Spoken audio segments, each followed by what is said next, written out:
Welcome, here are some facts you probably didn't know about vampires. Number 10. Why vampires have no reflection. According to legend, when a human dies and then returns to the world as a vampire, he or she no longer has a soul. The unlucky individual is now a vampire.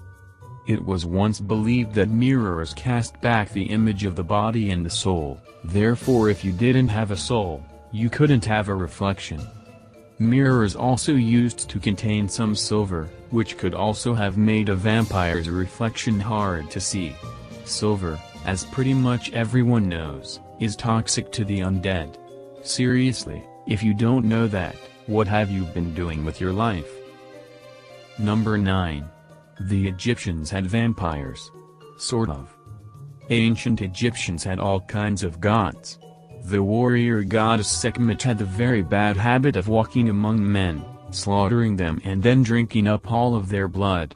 Apparently, she needed thousands of jugs of blood, sometimes mixed with beer, either to quench her incredible thirst or because she was an unstoppable party animal.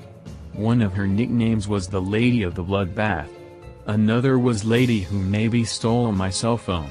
If she ever is reincarnated, you might want to refrain from inviting her over for your next Halloween costume party, because she will ruin bobbing for apples like that. Number 8. What do you call a group of vampires? We would call them dorks. Let's see, cows are grouped together in herds, geese gather in gaggles, fish in schools. What would you call a large group of vampires flying your way? Well, other than nothing good is about to happen, you could officially say, look, there's a brood, clutch, clan, coven or pack of vampires over there. Maybe we should head in the opposite direction. Wait, I dropped my thesaurus. Don't leave me, my only friend. Number 7. Dracula was not a nice guy. Alright, the fact that the historical Dracula wasn't a nice guy is stating the obvious, but the level of his evil is actually quite shocking. It was said that Vlad of Wallachia, who also went by Vlad the Impaler, never ate a meal without Ottoman Turks, impaled on stakes, dying all around him.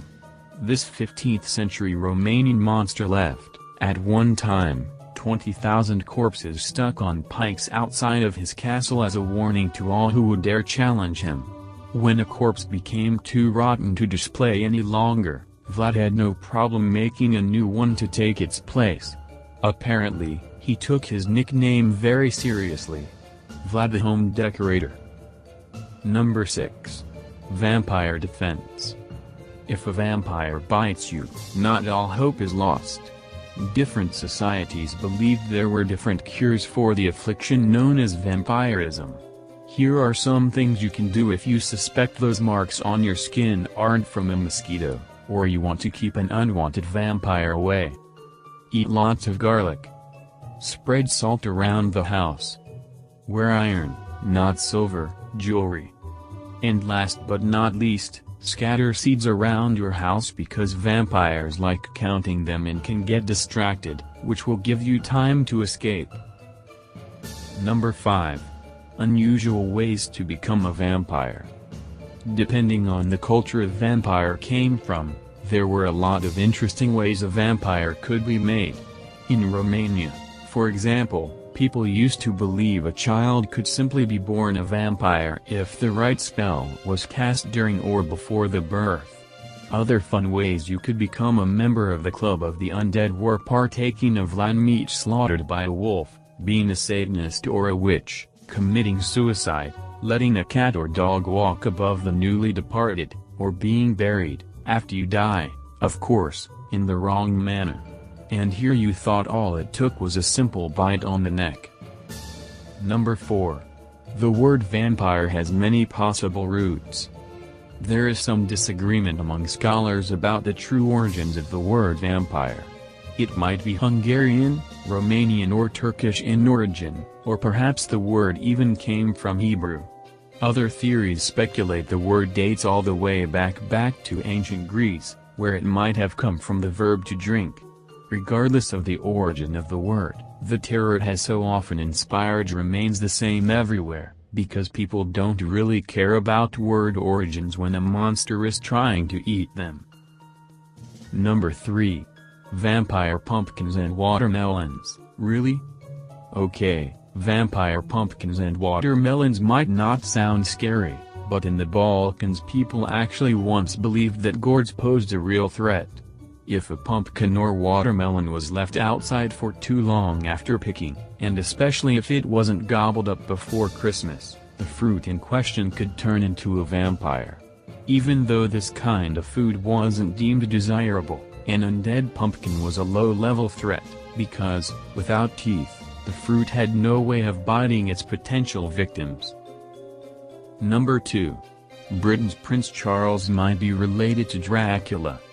Yep, it seems Prince Charles just might be a descendant of the historical Dracula, also known as Vlad of Wallachia, or to his more intimate associates, Vlad the Impaler. At least that's what some historians think, and if you doubt the future monarch of Great Britain could ever be related to such a tyrant, Charles has even admitted the fact himself.